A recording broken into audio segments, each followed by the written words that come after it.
You finally see angels, demons, the reality of heaven, the reality of hell, the holiness of God, the weight of sin, the consequences of choice. What was invisible becomes clearer than oxygen. The seventh shock, you face yourself. In the first second after death, the most terrifying realization is not where you are, but who you are.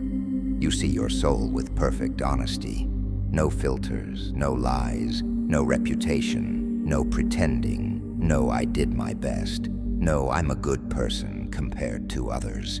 Every intention is exposed, every motive is revealed, every secret becomes public before God. Death doesn't hide you, it reveals you. The eighth shock, the first second never ends.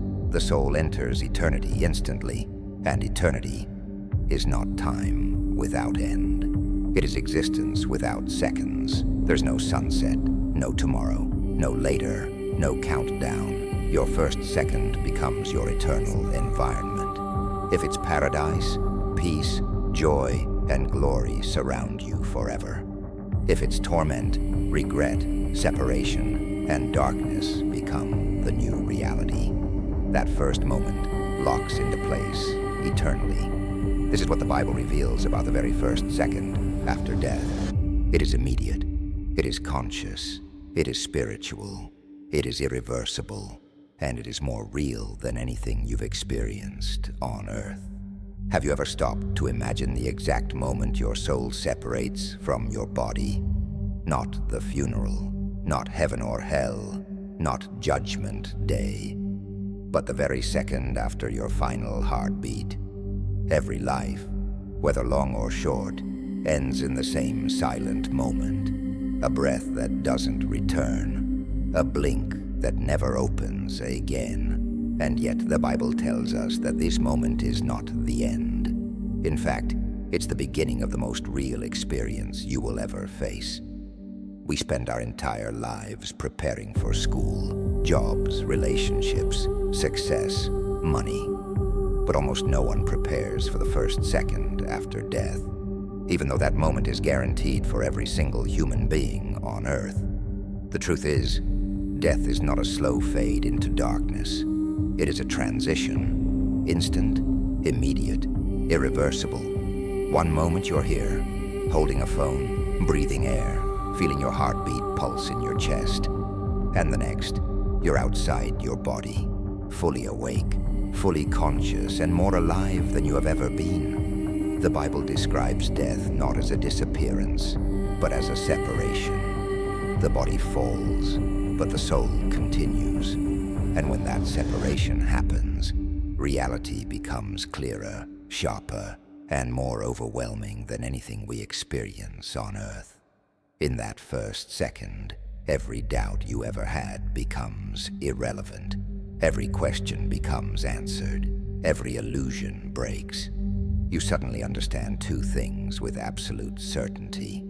You are eternal, and you are not alone. For some, that moment is filled with indescribable peace. For others, it is filled with a fear deeper than anything they thought possible.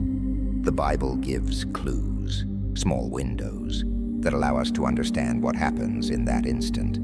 It tells us of angels who are sent to escort the righteous, carrying them gently into the presence of God. Not floating ghosts, not fog, but beings of light, warriors, messengers, protectors who have walked beside you your entire life, without you ever realizing it. But Scripture also speaks of another reality, one that most people try to ignore. A reality where souls who rejected the truth find themselves in sudden spiritual darkness, separated from God, aware of everything they ignored, mocked, or refused to believe. In that moment, there are no distractions, no noise, no excuses, no time left to fix anything, only truth. In the first second after you die, your priorities instantly change. All the things we chase, money, pleasure, fame, status, become meaningless. And the things we took for granted, faith, purpose, forgiveness, the condition of our soul, suddenly become the only things that matter.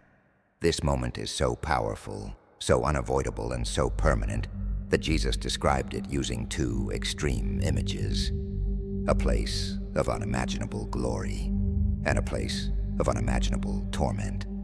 And yet, he didn't give these descriptions to terrify us.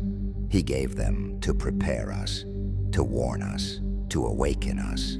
What you experience in that first second after death is not random. It is the full revelation of the choices you made throughout your life. Every yes, every no, every belief you held, every truth you ignored, every opportunity you accepted or rejected. Suddenly, the spiritual world you could not see becomes the only thing you see. You will either be met with light or with absence of light, with peace or with fear, with God or with separation from Him. And there is something else, something rarely talked about, yet deeply biblical. In that first second after you die, you will remember your entire life with perfect clarity. Every moment, every word, every opportunity God gave you, every time you felt something calling you, guiding you, warning you.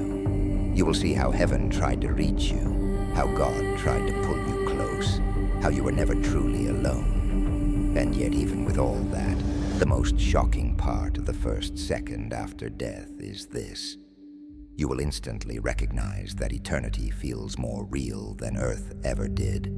Your senses sharpen, your awareness expands, your emotions intensify, your spiritual clarity becomes absolute. Everything that felt distant or uncertain suddenly becomes undeniable truth. Some people describe death as a tunnel, others as darkness, others as light. But the Bible describes it as a transition into truth, a truth that no one can escape, no matter who they were, what they believed, or how much time they spent ignoring it. And here is what most people never think about. You don't get to choose whether you will experience that moment. You only get to choose how you will experience it. And that changes everything. Because whether you lived 10 years or 100, the moment that will define you forever is not the day you were born, or the day you achieved success, or the day you fell in love. It's the moment your soul steps into eternity, the moment your real life begins. And once that second arrives, there is no pause button. No negotiation, no restart, no pretending.